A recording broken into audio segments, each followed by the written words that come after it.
So let's talk about social media. Social media is a very special creature. It's very weird. First of all, social media is a highlight reel. It is a flexing platform. Keep in mind that everybody has the power to alter photos and videos these days. We have filters, we have AI. That's another beast in itself. There's also good lighting, good camera angles. All of these things can make such a huge difference on how someone is perceived online. More times than not, people aren't gonna want to have unflattering photos of themselves online. They're not gonna want everyone to know when there's something horrible that's happening. Everyone's gonna be posting about the good things that happen in their lives. That's totally cool, but the dark side of it, you can get in this habit of scrolling through Instagram, TikTok, what have you, and start comparing yourself to that other person, whether it has to do with their accomplishments, their looks, their job, their life that they live. Essentially, it can seem like everybody has a perfect life, that everyone's having so much fun. We shouldn't compare ourselves to others. Everyone's going through something, no matter if they talk about it or not. It really helps me to keep track of my own accomplishments. I would suggest perhaps having like a folder on your computer where you can put little projects and things like that that you're proud of, or photos of yourself that you really like, or even like email correspondences that you're really proud of. Even if it's small and even if it seems insignificant, just save it, put it away, and look at those things whenever you start to feel down on yourself, and just remind yourself how amazing you are.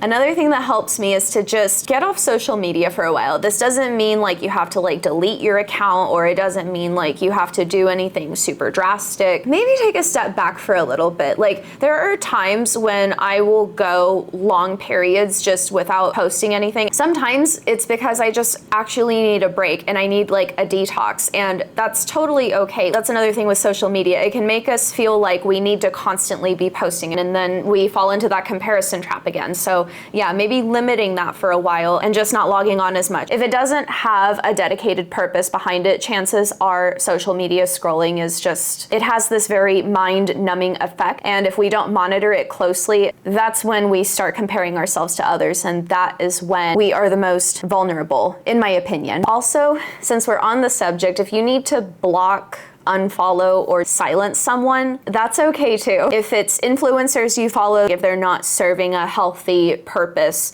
of inspiration or anything like that, but yeah, don't apologize if you need to take measures like that. I think it's also good to be just overall self-aware of our headspace. If we're able to be honest with ourselves, and if we know that we are the type of person to fall into the comparison trap, to where it will affect our confidence, accept that about yourself. It's okay if you're like that, and just take active steps to minimize any interaction that you'll have that will give you that negative feeling. It's one thing if you want to get inspiration, or if there's somebody you admire and they inspire you to be a better person. Some can use comparison as inspiration and drive, and a lot of times it takes time to build yourself to that place, and that's totally okay. Most of the time, the beautiful qualities that you see in somebody else reflect the beautiful qualities that are in you. I don't know where I heard that. I think it like came up on my Instagram one day. I just loved that so much. I think a lot of it has to do with just self-acceptance. I think if we accept ourselves as we are, if we're overall just like kind to ourselves, actually, yeah, let's do that moving forward. So anytime we do find ourselves in a position where we are comparing ourselves to somebody else, use it as a tool and think,